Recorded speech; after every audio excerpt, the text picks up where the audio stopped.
Բարև ձեզ, կառավարությունը շարունակում է անհուսալի վարկեր ունեցող անձանց աջակցության ծրագիրը, որը հնարավորություն է ընձեռում աշխատող քաղաքացուն թոթափել վարկային բեռը։ Սոցիալական հարթակի տաղավարում այսօր խոսել ենք ծրագրի ընթացքից, մեր հյուրն է աշխատանքի և սոցիալական հարցերի նախարարի տեղակալ Դավիթ Խաչատրյանը։ Բարև ձեզ, պարոն Խաչատրյան։ Տարի սկզբին փետրվարի 1-ից գործարկվեց ծրագիրը, նախ խնդրում եմ հիշենք ովքեր են ծրագրի շահառուները եւ ինչ նախապայմաններ էին սահմանվում։ Ծրագրի շահառու կարող են դառնալ այն ֆիզիկական անձինք, ովքեր ունեն անհուսալի դասով դասակարգված վարկեր, ընդ որում բոլոր վարկերը պետք է անհուսալի դասը ունենան 3 տարվա վաղեմությամբ եւ նրանց վարկերի մայր գումարների հանրագումարը չպետք է գերազանցի 1 միլիոն դրամը։ Վարկերը անկախ նրանից բանկերում են թե վարկային կազմակերպություններում են, էական չէ, այս պայմաններին բավարարող քաղաքացիները դիմելու պահին պետք է ունենան աշխատանք եւ այդպիսով իրենք կարող են դառնալ ծրագրի շահառու։ Շատ լավ։ Ինչ մեխանիզմով է կառավարությունը իրականացնում աջակցությունը, որպեսզի մինչև 1 միլիոն դրամ վարկ ունեցող քաղաքացին մարի իր վարկային պարտավորությունները։ Այն քաղաքացիները, ովքեր կդիմեն եւ կդառնան շահառու եւ կունենան ամսական աշխատավարձ առնվազն նվազագույն աշխատավարձի չափ, ապա պետությունը առաջարկում է իրենց աշխատավարձից գեներացվող եկամտային հարկը ամբողջությամբ ուղղել վարկային պարտավորության մարմանը եւ այսպիսով նվազեցնում է իր կողմից, պետությունը նվազեցնում է, աջակցում է այս մեր շահառուներին նվազեցնել իրենց վարկային պարտավորությունները։ Բացի այն, որ եկամտահարկ աշխատող քաղաքացու ամբողջությամբ ուղղվում է վարկային պարտավորությունների մարմանը, հարկադիր ծառայության վարչարարությունն է նաև այլ պայմաններով կիրառում, կխնդրեմ ներկայացնեք ծրագրի այս բաղադրիչը։ Հարկադիր ակտերի կատարման ծառայությունը այսօր կարող է սահմանել մինչև 50% ուրեմն բռնագանձում աշխատավարձից, ծրագրի շահառու դառնալու դեպքում այդ սահմանաչափը ֆիքսվում է 20%, այսինքն աշխատավարձից կատարվող բռնագանձումը 20%-ի չափով է լինելու, հետևաբար 20% աշխատավարձից կբռնագանձվի եւ այն 20% եկամտահարկը, որը համախառն եկամուտից է առաջանում, դրանք միասին արդեն կողմեն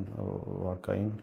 պարտավորության մարմանը։ Ծրագրի կողմեն նաև վարկային կազմակերպությունները, բանկերը, նրանք ինչ հանձնառություն են ստանձնում, որպեսզի անհուսալի վարկ ունեցող անձանց ցուցակները, այսպես ասած, նոսրանան։ Իրենց կողմից վարկային կազմակերպությունները եւ բանկերը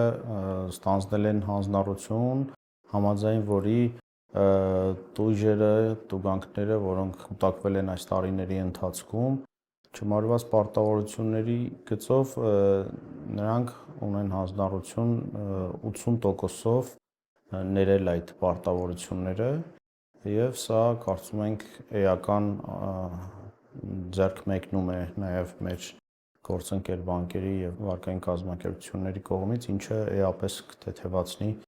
մեր շահառուների վարկային բեռը։ Պարոն Խաչատրյան, որպեսզի ավելի լավ պատկերացնենք ծրագրի հնարավորությունը, եկեք մի քանի սցենարով դիտարկենք։ Սցենար առաջին. քաղաքացին ունի մի քանի վարկ, որոնցից յուրաքանչյուրի մայր գումարը փոքր է 1 միլիոն դրամից, բայց հանրագումարը գերազանցում է 1 միլիոն դրամը։ Նա կարող է դիմել եւ դառնալ ծրագրի շահառու 1 վարկի համար։ Ոչ, որովհետեւ ծրագրի պայմաններից է, որ շահառուի, պոտենցիալ շահառուի ունեցած բոլոր վարկերի մայր գումարների հանրագումարը չպետք է գերազանցի 1 միլիոն դրամը, հետևաբար այս օրինակում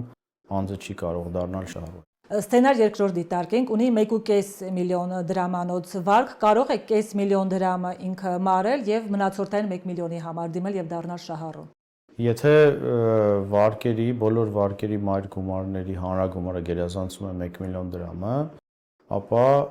այս դեպքում քաղաքացին կարող է եւ եթե ունի հնարավորություն նվազեցնել վարկային պարտավորությունը այնքան, որ բավարարի ծրագրի պահանջին, այսինքն եթե պայմանական ունի 1 միլիոն 30,000 դրամ, ապա 30,000 դրամ մարելուց կամ ձեր վերած օրինակի դեպքում ավել մասը 1 միլիոնը գերազանցող մասը մարի եւ դառնա ծրագրի շահառու այդպիսով։ Պարոն Խաչատրյան, երբ ծրագիրը մեկնարկեց, ինչ դիմելիություն ունեինք, կային նախնական հաշվարկներ, քանի քաղաքացի կարող է դիմել դառնալ շահառու եւ ընթացիկ դինամիկան ինչի արձանագրում, քանիսն են կարողացել դուրս գալ Անհուսալի վարկ ունեցողների ցուցակից քանիսն են դեռ դրա ճանապարհին։ Ծրագրի մեկնարկից հետո ունենք 7200-ից ավել արդեն շահառու, երբևէ շահառու դարձած ծրագրով։ Նրանցից ավելի քան 1100-ը ամբողջությամբ մարել են իրենց վարկային պարտավորությունները, այս պայդրությամբ շուրջ 5000 շահառու ունենք, ովքեր դեռևս համարում են շահառու եւ օգտվում են մինչեւ ամբողջությամբ կմարեն իրենց վարկային պարտավորությունները։ Պոտենցիալ շահառուները բազմաթիվ են, մենք ծրագրի մեկնարկի ժամանակ խոսել ենք նրանք ավելի քան 200,000 են, բայց բնականաբար նրանց մեջ կան մարդիկ, ովքեր ավագ սերնդի ներկայացուցիչներ եւ իհարկե իրենց դեպքում կենսաթոշակային տարիքը գերազանցող անձանց դեպքում ինք փոքր ավելի դժվար կլինի գտնել աշխատանք եւ այդ միջոցով դառնալ ծրագրի շահառու։ Ունենք նաեւ անձինք, ովքեր Հայաստանում չեն եւ իրենց նույնպես չեն կարող դիտարկել որպես պոտենցիալ շահառու, չնայած որ վերադառնան բնականաբար կարող են դառնալ։ Եվ ունենք նաեւ անձինք, ովքեր արդեն գտնվում են աշխատանքային հարաբերությունների մեջ եւ իրենց մնում է ուղղակի դիմել ծրագրին եւ մի նրբություն էլ նշեմ, որ այն անձինք, ովքեր արդեն գտնվում են աշխատանքի մեջ, կարեւոր է, որ իրենց աշխատավարձը լինի ոչ պակաս, քան նվազագույն ամսական աշխատավարձի դրույքն է եւ այն մարդիկ, ովքեր ստանում են դրանից ցածր եւ հավանաբար գտնվում են կիսաստվերում, այսինքն չեն հայտարարել ամբողջությամբ իրենց աշխատավարձը կամ առհասարակ աշխատում են եւ օրինական աշխատանքային հարաբերությունների մեջ չեն գտնվում, այսինքն չունեն պայմանագիր, ապա կրկին հորդորում ենք մեր քաղաքացիներին օրինականացնեն ամբողջությամբ իրենց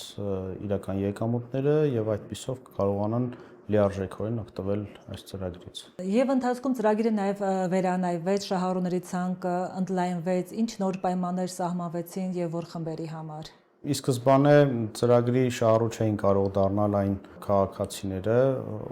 ում վարկերը վերցված էին այն կազմակերպությունից, որոնք տվյալ պահին չունեին լիցենզիա, այսինքն լիցենզիան դադարեցվել էր կենտրոնական բանկի կողմից, դրանք վարկային կազմակերպություններ էին միայն, մի քանի վարկային կազմակերպություններ, որտեղ բավականին մեծ թվով պոտենցիալ շահառուներ կարող էին լինել եւ մենք քննարկելով մեր գործընկերների այդ հնարավորությունները իրենց նույնպես կարողացանք ընդգրկել եւ այդ կազմակերպություններում լիցենզիան դադարեցրած կազմակերպություններում վարկեր ունեցող շահառուները նույնպես կարող են դառնալ ծրագրի շահառու։ Եվ ուզում եմ ձեզ հարցնել նաև կշարունակվի արդյոք ծրագիրը 2026-ին եւ առհասարակ առ այս պահ որքան եկամտահարկ է ուղղվել ծրագրի սպասարկմանը։ Ծրագրի սպասարկմանը հոկտեմբեր ամսվա դրությամբ 985 միլիոն, այսինքն շուրջ 1 միլիարդ դրամ մեր քաղաքացիները, շահառուները այդքան եկամտային հարկ են գեներացրել, որոնց մի մասը նախկինում չի եղել եւ ես կարող եմ նշել, որ 1660-ը մեր շահառուների երբևէ ծրագրից առաջ, այսինքն մի քանի ամիս շարունակ ծրագրի մեկնարկին նույնիսկ չեն ունեցել աշխատանք, հետեւաբար այս ծրագիրը նպաստել է, որպեսզի 1660 անձ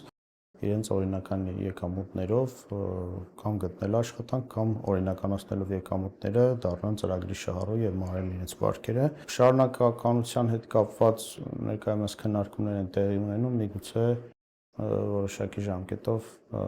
երկարաձգման առաջարկ ներկայացնենք։ Շնորհակալություն հարցազրույցի համար։ Սոցիալական հարթակներ եթերում հաջողություն։